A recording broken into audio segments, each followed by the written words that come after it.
দীর্ঘ প্রায় ৩০ বছর পর হোটেল লবিতে পুরনো বন্ধুর সাথে দেখা। শৈশবের অতি সাধারণ শান্ত শিষ্ট ভদ্র বিনয়ী বন্ধুটি দেখতে এখনও সেই আগের মতো। চলাফেরা একেবারে সাধারণ। কুশলাদি বিনিময়ের পর বললাম, আমি ওকে বাড়িতে পৌঁছে দিতে পারি। ওকে যত না বাড়িতে পৌঁছে দেওয়ার আগ্রহ, তার চেয়ে গোপন আগ্রহ আমার দামি মার্সিডিজ গাড়িটি দেখানো। ও ধন্যবাদ জানিয়ে বলল ও নিজের গাড়িতেই যেতে পারবে। পার্কিং লটে দুজনে পাশাপাশি হেঁটে হেঁটে আসলাম। সাধারণ একটা গাড়ি চালিয়ে ও ফিরে গেল। পরের সপ্তাহে ওকে ডিনারে আমন্ত্রণ জানালাম। ফ্যামিলি নিয়ে আসলো, মার্জিত একটা পরিবার, একেবারে আড়ম্বরহীন। তবে মনে হলো বেশ সুখী। আমার মনের কোনো একটা জায়গা থেকে বারবার ওকে দেখাতে চাচ্ছিলাম, দেখো আমার কি সুন্দর অভিজাত বাড়ি, দামি বাড়ির সব আসবাবপত্র, নানা রকমের লাক্সারিয়াস সংগ্রহ। গল্পের ফাঁকে ফাঁকে বোঝাচ্ছিলাম অফিস ট্যুরে কত দেশে দেশে ঘুরতে হয়। ইশারা ইঙ্গিতে এও বোঝাচ্ছিলাম ও চাইলে বিজনেসে আসতে পারে। কত ধনী মানুষের সাথে আমার ব্যক্তিগত যোগাযোগ আছে।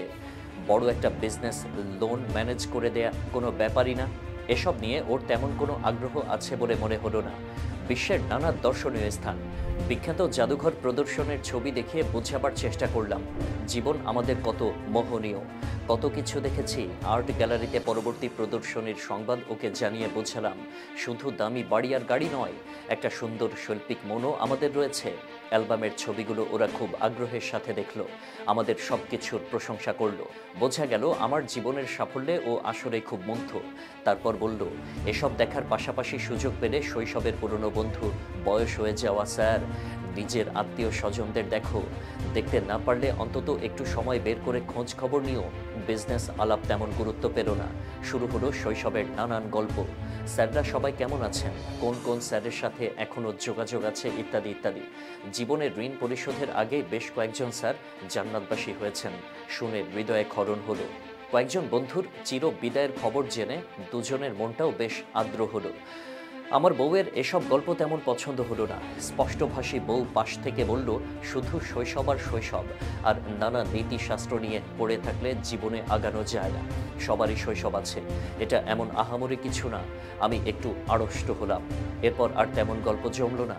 একসময় ওরা বিদায় নিল। কয়েক সপ্তাহ পর ওর কাছ থেকে ফোন আসলো, বাড়ির ঠিকানা দিয়ে বলল দুপুরে একসাথে খেতে। আমার বউয়ের তেমন আগ্রহ আছে বলে মনে হলো না। তারপর আমার জোরাজোরিতে রাজি হলো। বন্ধুর বাড়ি এসে দেখলাম দামি না হলেও বেশ সুন্দর পরিপাটি করে সাজানো গোছানো একটা বাড়ি। আভিজাত্যের কোনো চমক নেই, কিন্তু বেশ একটা শান্ত আর স্নিগ্ধতার পরশ আছে।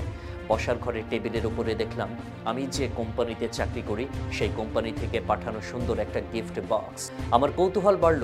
বললাম, আমি তো এই কোম্পানিতেই চাকরি করি, তুমি কি এখানে কাউকে চেনো নাকি? ও বলল, ডেভিড পাঠিয়েছে। ডেভিড মানে কোন ডেভিড? David Thomson. কি বলো, মিস্টার ডেভিড থমসন আমাদের কোম্পানির এমডি?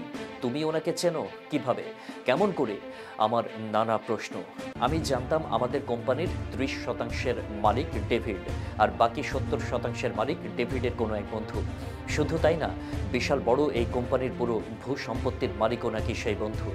এক সেকেন্ড আগেও কি কল্পনা করেছিলাম কত বড় বিস্ময় আমার জন্য অপেক্ষা করছে। মনের যেসব জায়গা থেকে ওকে বারবার আমার দামি মার্সিডিজ, দামি গৃহ, দামি আসবাবপত্র ইত্যাদি দেখে আভিজাত্য আর জৌলুসের সর্বোচ্চ চেষ্টা করছিলাম, সেই জায়গা থেকে কখন ওকে স্যার ডাকা শুরু করেছি বুঝতে পারছি না। এক মন বলছে বন্ধুকে স্যার ডাকতে নেই, আরেক মন বলছে যে আমার এমডি স্যারের বন্ধু আর যে নিজেই কোম্পানির 70% মালিক সহ পুরো ভূ সম্পদের মালিক, ওকে স্যার না ডেকে এখন কি আমি ডাকবো? দম্ভ, অহংকার আর আভিজাত্য প্রদর্শনের বেলুন মনে হলো এক মুহূর্তে চুপসে গেল। একসাথে লাঞ্চ শেষ করে ঘরে ফিরছি। গাড়িতে বসে আছি চুপচাপ। আমার স্ত্রী আমার চেয়ে আরও বেশি শান্ত আর নীরব। স্পষ্টত বুঝতে পারছি তার মনের গভীরে এখন কি চলছে। আমাদের দম্ভ, গরিমা আর অহংকার যত বেশি, যার কাছ থেকে আমার বেতনের টাকা আসে তার এসব তত কম। সে কত অনাড়ম্বর, কত বিনয়ী আর কত সাধারণ তার জীবনযাপন। শৈশবে স্যারের বলা একটা কথা বারবার মনে পড়ছে, যে নদী যত গভীর তার বয়ে যাওয়ার শব্দ তত কম। Indeed deeper rivers flow in majestic silence। কথাগুলো কত সত্য, কত সত্য। আমি কারুকার্যে খচিত এক ঘটের মাঝে তোলা জলে আজ এক গভীর নদী দেখে ঘরে ফিরলাম।